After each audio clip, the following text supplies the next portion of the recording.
भगवान ऐसे बेटे किसी को ना दे। एक पति पत्नी के जोड़े को 2 बच्चे हुए, दोनों ही बेटे। माँ बाप ने इन दोनों ही बच्चों को खूब प्यार से पाला पोसा, पढ़ाया लिखाया, बड़ा किया और इस काबिल बनाया कि ये अच्छी नौकरी कर सके, समाज में ऐसा जीवन व्यतीत कर सके।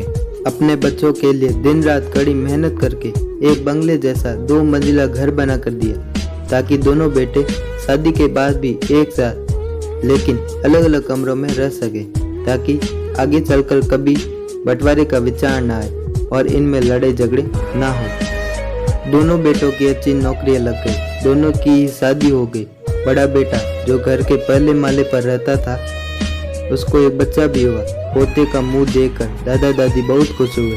सब ठीक चल रहा था, लेकिन थोड़े ही दिनों बाद बूढ़े दादा की मौत हो गई। जब तक दादा जिंदा थे, दोनों बेटे और बहू माँ का सम्मान किया करते थे।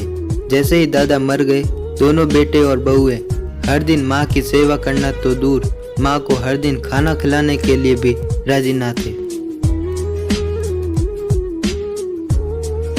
दोनों बेटे और बहुओं ने मीटिंग की और तय किया कि माँ को खाना खिलाने की जिम्मेदारी बांट ली जाए, यानी कि 15 दिन बड़ा बेटा और 15 दिन छोटा बेटा माँ के खाने की जिम्मेदारी लेगा। जिन बेटों को बिना दिन रात देखे भूख ना होते हुए भी और मनचाहा खाना हमेशा खिलाने के लिए जो माँ तैयार रहती थी, अब उसी माँ को बेटों के यहाँ पर दिनों के हिसाब से खाना दिया जाता था।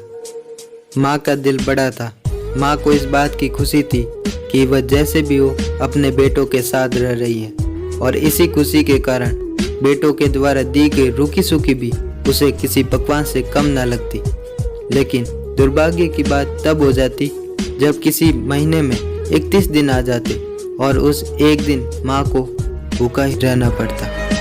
एक बार जब बड़े बेटे के यहाँ 15 दिनों तक खाना खाने की बारी चल रही थी, तब बड़ा बेटा अपनी बीवी और बच्चे के साथ कई बार किसी फंक्शन में जा रहा था। बड़ी बहू ने माँ से कहा, माँ जी आज खाना नहीं बनाया है, हम बाहर जा रहे हैं, वही खाएंगे, आप अपने लिए कुछ पका लेना और खा लेना। बूढ़ी माँ ने कहा, लेकिन बेटा मुझे तो गैस चलाना ही नहीं आता। बहू ने कहा, तो फिर ऐसा कीजिए कि पास वाले मंदिर में भंडारा लगता है, आप वहीं पर जाकर खा लीजिए, तो आपको गैस चलाने की जरूरत ही नहीं पड़ेगी। पास में ही खड़ा बेटा और पोता ये सब सुन रहे थे, लेकिन कोई कुछ ना बोला। बूढ़ी माँ को भूखा ही छोड़ बेटा और बहू फंक्शन में निकल गए। माँ को थोड़ा दुख तो हुआ, लेकिन फिर अपने आप को ये सोचकर मना लिया, ठीक ही तो है, कभी कभी बहू को भी घर के काम से आराम मिलना चाहिए, और भगवान का भंडारा खाने का सौभाग्य किस्मत वालों को ही तो मिलता है। माँ खुशी खुशी मंदिर में जाकर भंडारा खा आई। कुछ दिन ऐसे ही बीत गए। एक दिन बड़े बेटे की छुट्टी थी। बेटा, बहू और उनका बच्चा अपने घर में साथ में समय बिता रहे थे।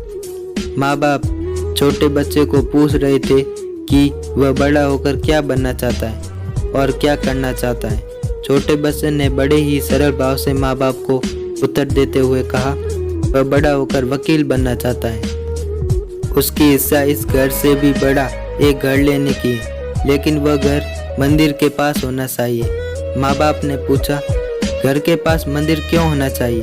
तब बच्चा माँ बाप से कहता है, घर के पास मंदिर इसलिए होना चाहिए ताकि जब मैं बड़ा होकर किसी फंक्शन में बाहर जाऊं तो आप दोनों को ज़्यादा तकलीफ ना हो। मंदिर नज़दीक रहेगा तो आपको ज़्यादा दूर जाकर भंडारा नहीं खाना पड़ेगा। मासूम बच्चे का ऐसा जवाब सुनकर दोनों के ही पैरों तले से जमीन खिसक गई। उन्हें अपनी गलतियों का एहसास अब जाकर हुआ था, जो उनके 5 साल के बेटे ने पहले ही कर लिया था।